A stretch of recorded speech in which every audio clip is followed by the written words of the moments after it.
Bismillahir Rahmanir Rahim. Assalamu alaikum wa rahmatullahi wa barakatuh.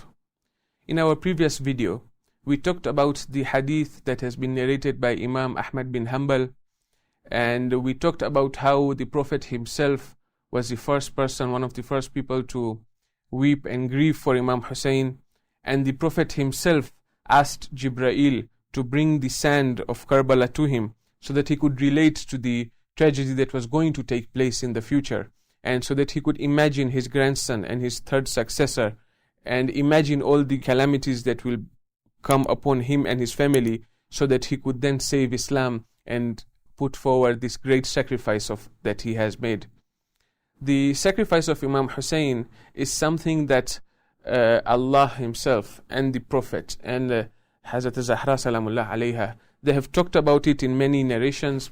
One of the narrations that we have is a conversation between the Holy Prophet sallallahu alayhi wa alihi wasallam and Hazrat Zahra salamullah alayha. When the Prophet explained and narrated to Bibi Fatima the events of Karbala and the tragedies that were going to take place for her son Imam Hussain, Bibi Fatima, as a mother and as someone who would know, because this is also an important distinction, Bibi Fatima, apart from just being the mother of Imam Hussain, she is also a ma'soom.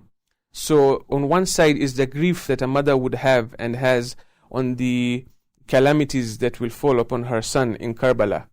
On the other hand is a ma'soom who knows that how important it is that we understand that the Muslim ummah of the time is going to act in this way with the true successor of the Prophet. So these are two different types of griefs that she has.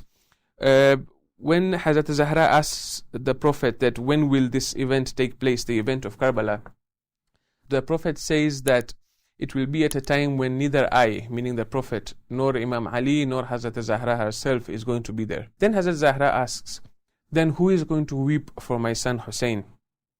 So the Prophet famously says that there will be a community whose ladies will weep for the ladies in Karbala, and whose men will weep for the men in Karbala, and they will keep alive this tradition year after year, and they will keep alive this movement. So the Prophet himself is foretelling what we are doing every year. And of course, we as Shias, we don't just commemorate the martyrdom of Imam Hussain in Muharram or in Safar.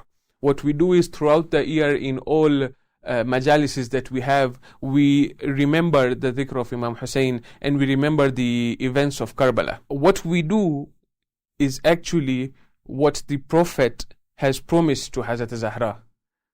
It is an honor for us to cry for Imam Hussain and to have Azadari and to have gatherings of mourning, because the Prophet has promised his daughter that it is us who will keep alive this message and who will keep alive this commemoration.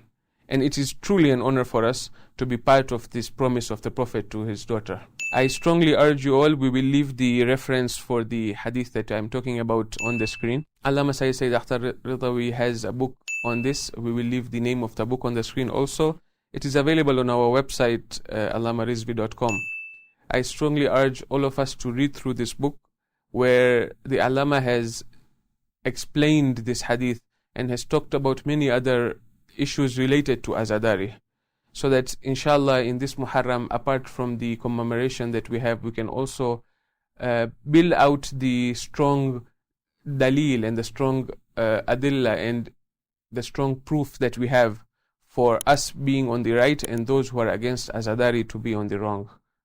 Wassalamu alaikum wa rahmatullahi wa barakatuh.